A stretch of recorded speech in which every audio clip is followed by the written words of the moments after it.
बिस्मिल्लाहिर्रहमानिर्रहीम, अस्सलाम वालेकुम। मैं हूं अब्दुल कादिर और आप देख रहे हैं आपका अपना यूट्यूब चैनल।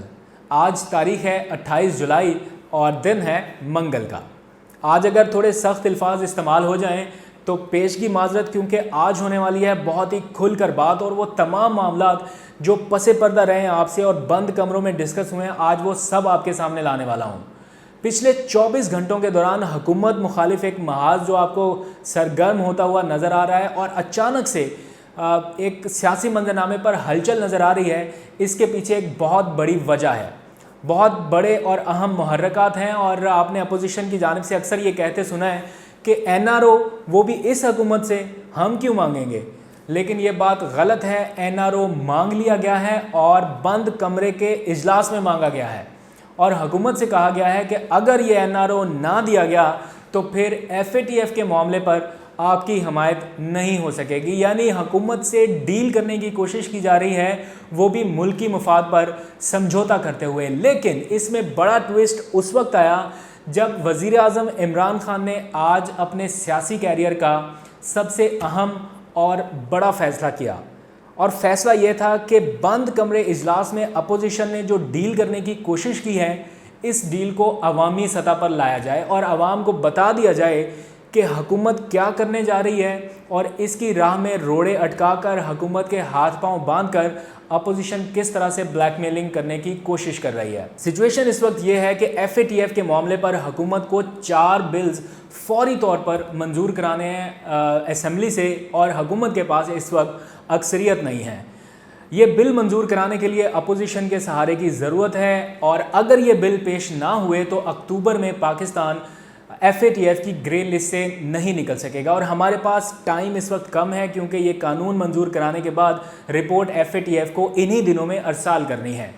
अब इस मामले पर अपोजिशन ने शुरू की है हुकूमत से NRO की डील और इस डील का बहुत ही भयानक एक मंजरनामा कल बंद कमरे के इजलास में पेश किया गया और ये मुख्तसर सा इजलास उसी वक्त ख़त्म हो गया जब अपोजिशन ने अपने 35 मुतालबात या अपनी 35 तजावीज़ हुकूमत के सामने रखी और कहा कि अगर FATF के मामले पर आपको हमारी हमायत चाहिए तो बदले में ये सब करना पड़ेगा। और कल तक तो ये सारा मामला एक बंद कमरे के इजलास में था, जिसके हवाले से जो इतलात मेरे पास थी वो मैंने आपको बताई। लेकिन आज ये मामला एक और बंद कमरे में डिस्कस हुआ, यानी वज़ीर आज़म हाउस में।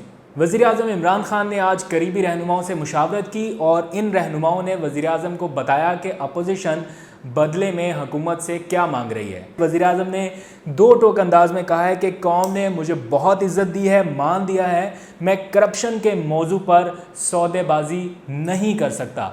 इस वक्त शदीद मुश्किल में है हुकूमत। अगर ये 4 बिल मंजूर ना हुए तो FATF की ग्रे लिस्ट से पाकिस्तान नहीं निकल सकता।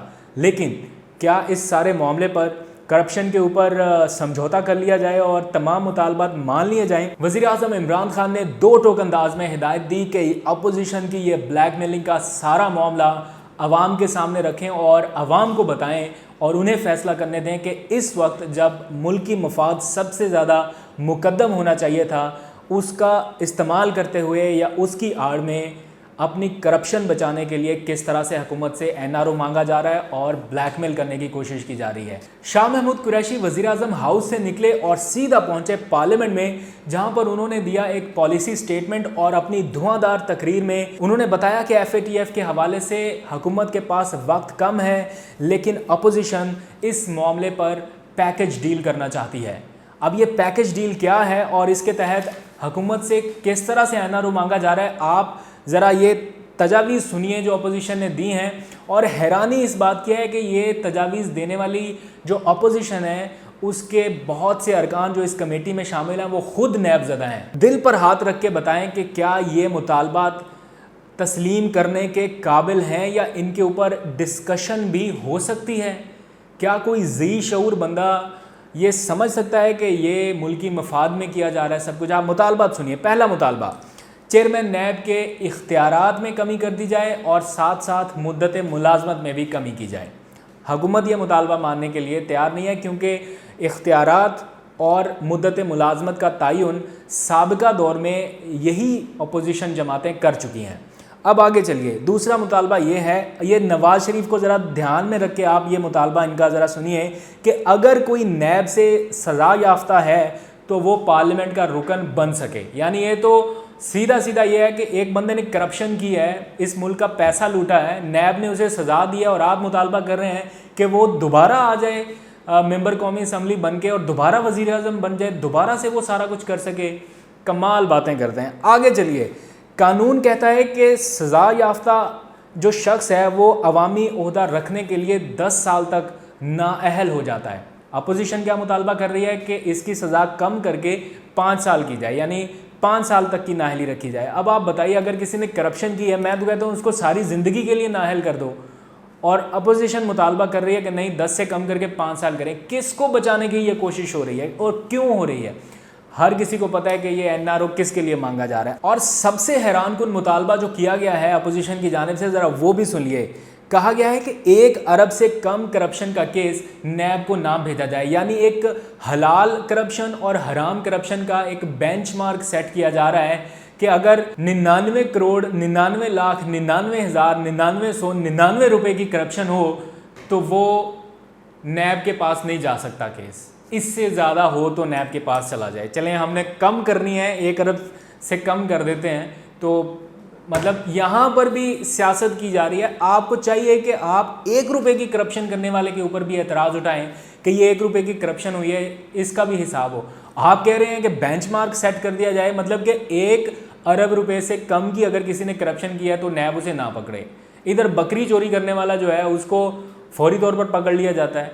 मतलब कोई तरीका, कोई सेंसेस, कोई शऊर रखने वाला बंदा किस तरह से ये तजावीज़ मान सकता है? अगर वफाकी हुकूमत ने ये तजावीज़ मान भी ली तो आपको लगता है कि अवाम उनको छोड़ेगी? अब इससे भी एक कदम आगे चलिए।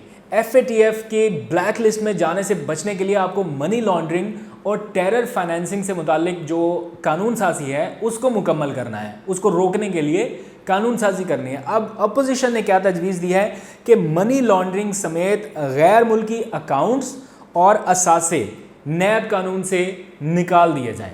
यानी किसी के पास अगर बाहर कोई असासा पड़ा हुआ है या किसी ने मनी लॉन्ड्रिंग की है तो वो नैब की जुरिस्डिक्शन में आए ही ना। तो नैब क्या करे फिर? नैब तो फिर बंद कर देना, यही मतलब है ना कि ताले लगा दें, नैब को ख़त्म कर दें इदारा। अगर ऐसा हो भी जाए तो फिर FATF के मुतालबात तो नहीं पूरे हो सकेंगे, फिर वो उसकी ग्रे लिस्ट से पाकिस्तान कैसे निकलेगा? कैसे पाकिस्तान ये अफोर्ड कर सकता है? आज थोड़ी देर पहले ही बैरिस्टर शहजाद अकबर जो वज़ीर आज़म के मुआविन ख़ुसूसी बराए एहतसाब हैं उनसे बात हुई। उन्होंने कहा कि अपोजिशन के 35 जो मुतालबात हैं उनका मतलब है कि नैब को बंद कर दिया जाए और FATF के बदले में हुकूमत से जो कुछ मांगा जा रहा है वो PTI की तो क्या कोई भी हुकूमत नहीं दे सकती। कोई भी हुकूमत ये अफोर्ड नहीं कर सकती कि इतना बड़ा कंप्रोमाइज़ किया जाए और खुलेआम NRO दे दिया जाए। उन्होंने अपील की है कि कौमी सलामती के मामले पर इतनी बड़ी ब्लैकमेलिंग ना की जाए। ये कानून साजी हुकूमत के लिए नहीं है, इस मुल्क के लिए है, इस मुल्क के मुस्तकबिल के लिए है। हुकूमतें आती जाती रहेंगी। अगर पाकिस्तान FATF की ग्रे लिस्ट से निकल गया तो इसका किसी एक हुकूमत को नहीं, पूरे मुल्क और इसकी 22 करोड़ आवाम को होने वाला है फ़ायदा। दूसरी तरफ अगर आप अपोजिशन का मजबूत होता हुआ इत्तेहाद एक बार देख लें, इस पर नज़र दौड़ाएं। अब से थोड़ी देर पहले ये सारे के सारे टेलीविज़न स्क्रीन्स पर आकर अपना अपना भाषण दे रहे थे कि ये हुकूमत नाकाम हो गई, हुकूमत के ख़िलाफ़ तहरीक चलाएँगे, APC बुलाएँगे, मुशावरत होगी, ईद के बाद हम कोई लाहेअमल तैयार करेंगे। ये सारा लाहेअमल अवाम की हमदर्दी के लिए नहीं है। ये मत सोचें कि ये आपके खैर ख्वाह हैं। अवाम की हमदर्दी अगर होती तो ये इतना नुकसान पहले भी ना करते और अभी भी डट कर खड़े होते कि करप्शन करने वालों को इससे भी ज़्यादा सख्त सज़ाएँ दी जाएँ। जो बंदा करप्शन करने वालों के लिए नरमी की या रियायत की बात करता है वो समझ लीजिए ना इस मुल्क का खैर ख्वाह है ना आपका खैर ख्वाह है। ये महाज इसी तरह चलते रहेंगे, कोशिश जारी रहेगी NRO की, लेकिन तकलीफ़ यही है कि NRO नहीं मिल रहा और ना मिलने वाला है। इसी तरह ईद के बाद एक बार फिर से ये अपोजिशन जमातें सारी इकट्ठी होंगी और आपको APC के नाम पर बहुत कुछ देखने को और सुनने को मिलेगा। लेकिन ना जमहूरियत को ख़तरा है और ना इस मुल्क के एहतसाब के अमल को। अगर ख़तरा है तो ऐसे लोगों से पाकिस्तान की ख़ुद मुख्तारी और जो ऐसे मामलात हैं जो नेशनल सिक्योरिटी से जुड़े हुए हैं उनको है, क्योंकि पाकिस्तान के मफाद के ऊपर समझौता करने वाले लोग पाकिस्तान के खैर ख्वाह नहीं हो सकते।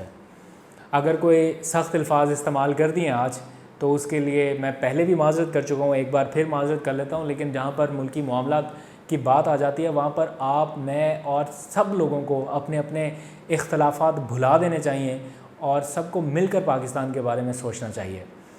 कर्ज़ा कमीशन के हवाले से कुछ अपडेट्स हैं। आप लोगों ने पूछा हुआ है कि कर्ज़ा कमीशन का क्या बना, वो कब अपनी रिपोर्ट दे रहा है और कहाँ पर सो गया। हम सब लोगों को इंतज़ार है, कब से ढूंढ रहे हैं कहाँ गया कर्ज़ा कमीशन।